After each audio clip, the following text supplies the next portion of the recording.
Hello, I'm Marc Cohen from the Space Cooperative. And the purpose of the idea of a sample receiving lab for samples from the Moon, Mars, and other places beyond are, one, to receive, handle, and preserve samples in their ambient atmosphere pressure and temperature. This is exactly what Jack Schmidt was talking about a little earlier this afternoon, preserving, say, a lunar sample in vacuum, frozen in a cryo state. Two, to analyze these samples for their composition, formation, and history. And three, oh, I have it right here, detect the presence of past or extant biological potential or replicating toxins to assess their potential impact on terrestrial systems. And the Gateway is an optimal location for this facility because it is the first stopping place on the return from Mars samples, and it's relatively easy to get to from the Moon because it's orbiting the Moon, or at least the Earth-Moon L2 point, and it provides positive bioisolation from the Earth against back contamination. So in this concept, we're looking at or anticipating three phases. Phase one is to,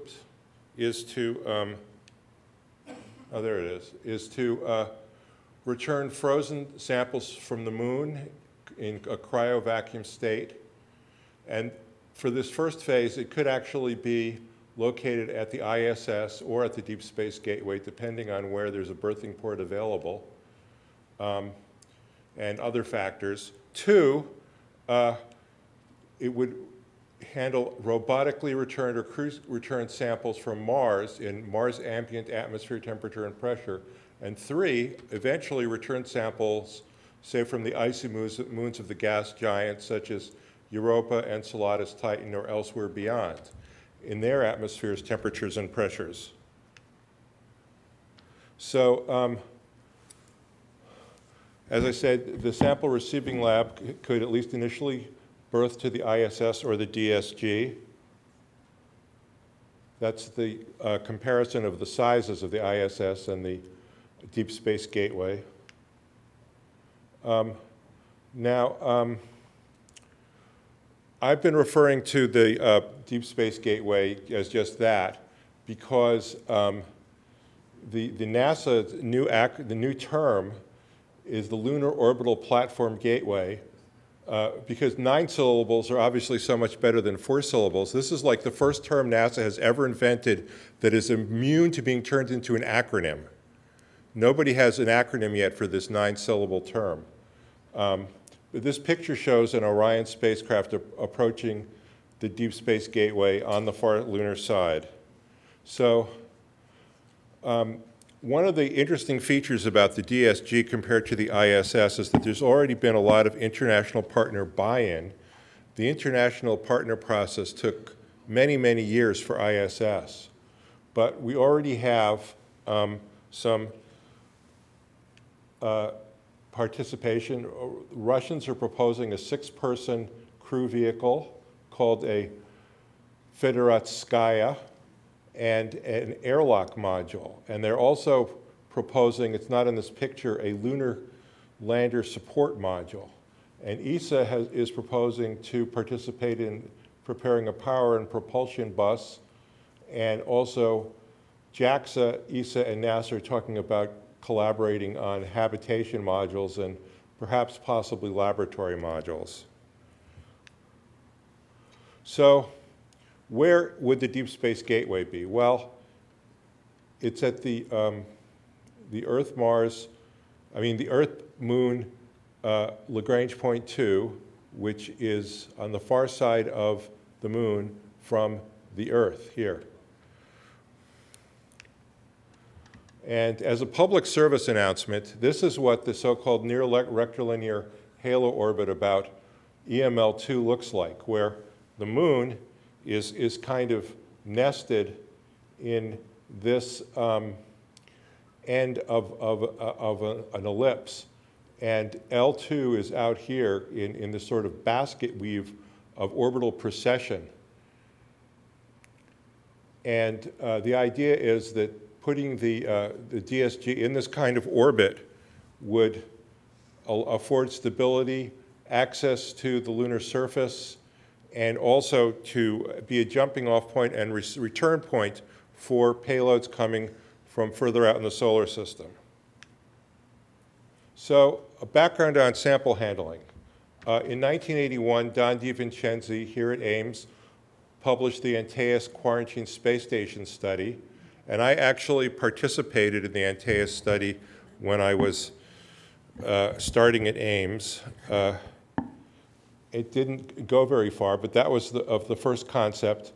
Then in 1999, 2000, to the next few years, we had a project for Mars sample return, and this was an ergonomic, pressurized, vacuum-jacketed bioisolation, so-called glove box. But what we were going to use in the glove box instead of gloves was basically very well-protected arms and a mechanical end effector, a mechanical hand, such as this one designed by John Jameson, the so-called Stanford Ames direct linkage prehensor, which was part of the AX-5 spacesuit program.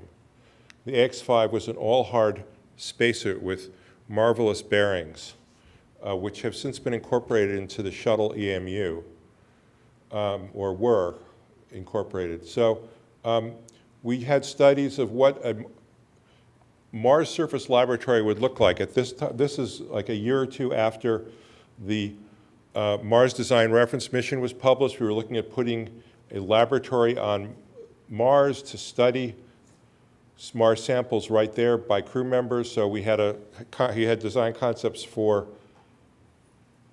the lab itself and an elaborate process for how that would work. And so now this is what we're talking about for Deep Space Gateway. Phase 1, the Lunar Sample Research Lab, is this part on the left, and it's actually quite compact compared to a space station module. And in Phase 1, it would have its own airlock, which we're hiding on the far side of this drawing. And then Phase 2, we would add a more complex and capable Mars sample airlock and support facility, which would require its own compressor and autoclave section, which would be vibration isolated from the rest of the configuration. So this is what we call thinking with a pencil, sketches for various concepts for how this glove box might be situated in the cross-section of the lab or in the floor plan of the lab. You can see this module is quite short from port to port. It has its own cryo-vacuum palette covering that, what could be a hatch here. And in terms of thinking with a pencil, does anybody remember pencils? Yeah, so anyway, this is kind of the stage of thinking we're at. One of the key features will be that there will be a robotic system within the glove box, such as this one here, where there'd be a robotic arm that was mounted above that could coordinate with crew members who are wearing AX-5 spacesuit arms to access, to handle a mechanical manipulator. And the reason we kept that in the program instead, in the concept, instead of just saying, okay, we're going to do it all robotically or all telerobotically, is that when we were working with the astrobiologists and the Mars scientists, they kept saying, I want to get my hands on a piece of Mars sample. You know, they want that tactile sense that they're gripping it and that they can intuit it.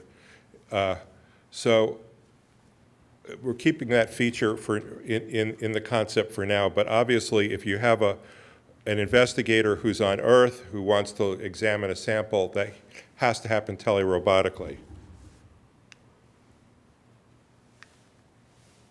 Okay, so we have a bunch of parameters. I won't bore you with them. The mass of phase 1, we're aiming for 3,000 kilograms. The total mass in phase 2 would be about triple that. 9,000 kilograms. The volume in phase 1 is about 35 cubic meters. And in phase 2, the total is about 110. One of the key features is that I forgot to mention is that the phase 1 module becomes the decontamination section for phase 2. So we're interposing a decontamination module between the astrobiology glove box, if you will, module, and where the rest of the crew are in the lunar orbiting station, or the ISS.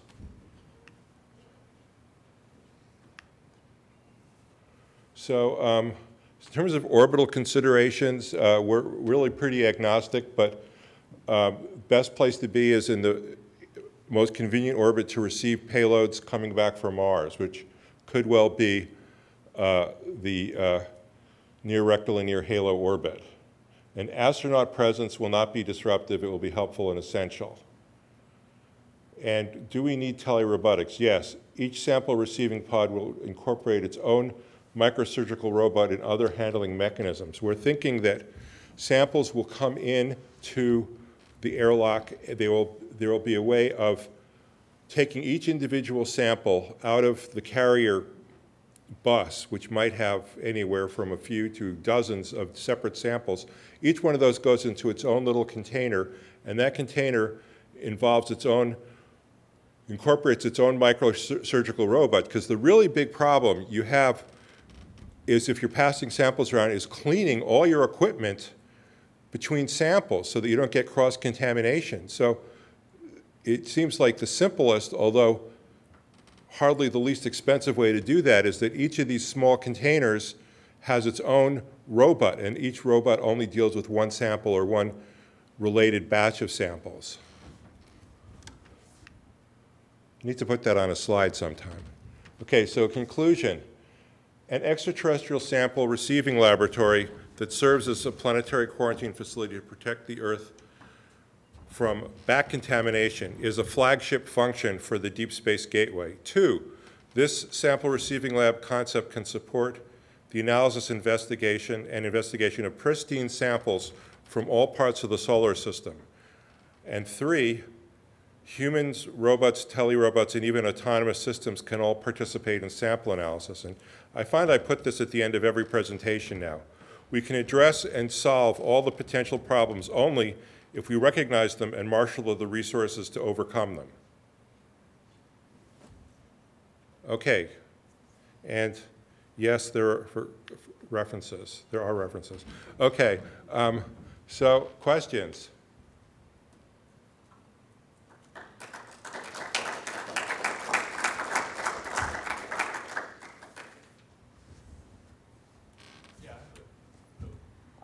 Hello.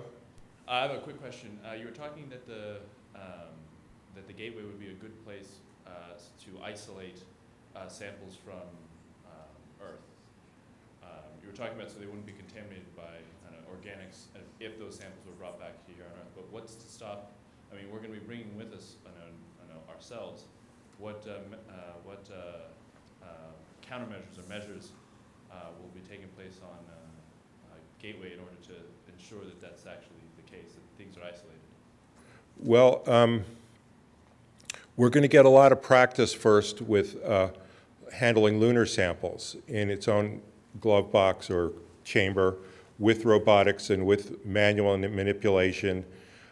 We'll learn from that, and the measures that we contemplate to prevent both back contamination from Mars samples to Earth and forward contamination from Earth organics to Mars materials are, number 1, putting each Mars sample in its own isolation container and keeping it there with its own robot,